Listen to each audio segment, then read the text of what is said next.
Okay guys, this is the second part of a video. We'll be painting this T-Rex that we've just drawn. And for this time around, I'll be using watercolor. Alright, this is my watercolor palette. Winsor & Newton. You can use any colors you want. Doesn't have to be this brand, doesn't have to be this medium. You can even use crayons. For crayons, I would prefer if you try using all pastels instead. Let's give it a go. That's my hydration. Okay, spray some water. I have a brush here loaded with water inside.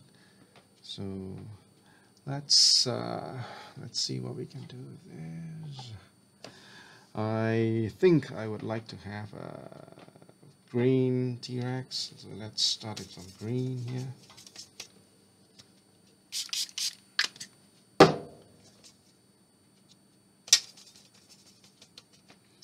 So just go into it. It's watercolor, so it's a very forgiving media. You can just have fun with it. If you make mistakes, don't worry about it. You can always come back and just paint over it. Okay. Let's move a little bit here.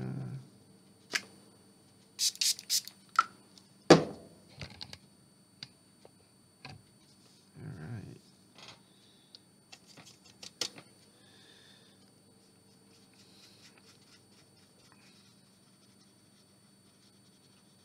So you can always start with watercolor, and for the finer details you can always touch it up with color pencils or all pastels.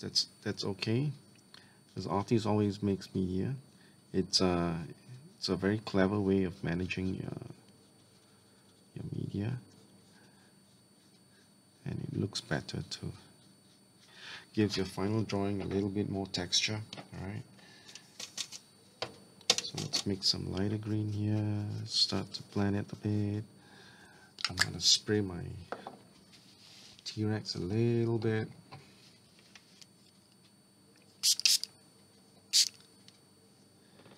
I'm going to give it a little bit more yellow into my green to lighten it up and make it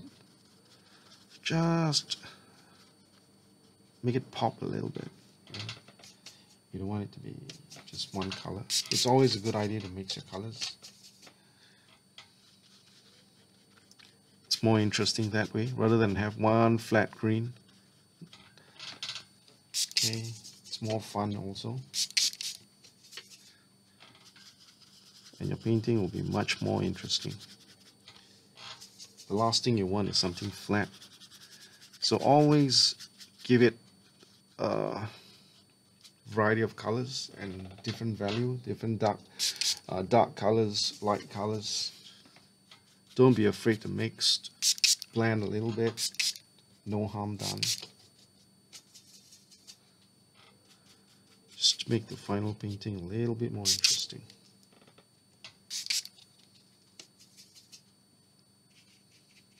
Don't worry about all these lines and other things. It's easily covered on the final stage. So let's get on to it.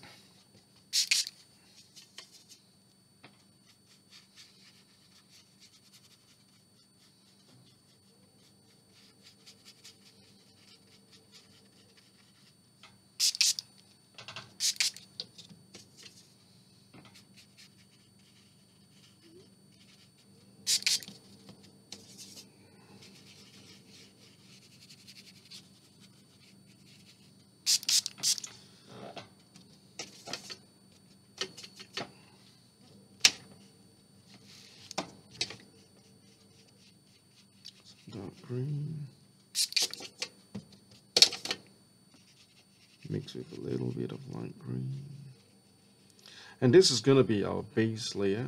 You can always add texture with crayons. I'll show you how we do it. Let's just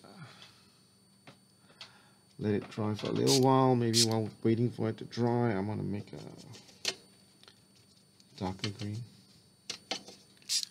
just to make it more interesting, just to make it more three-dimensional.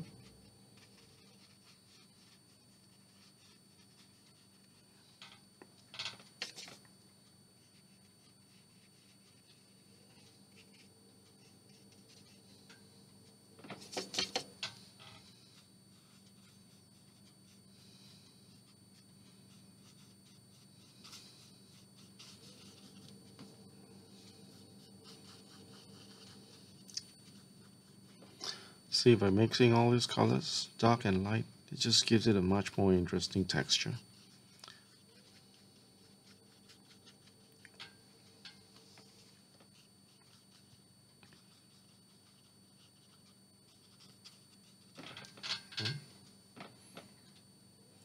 Okay, so that's the first layer.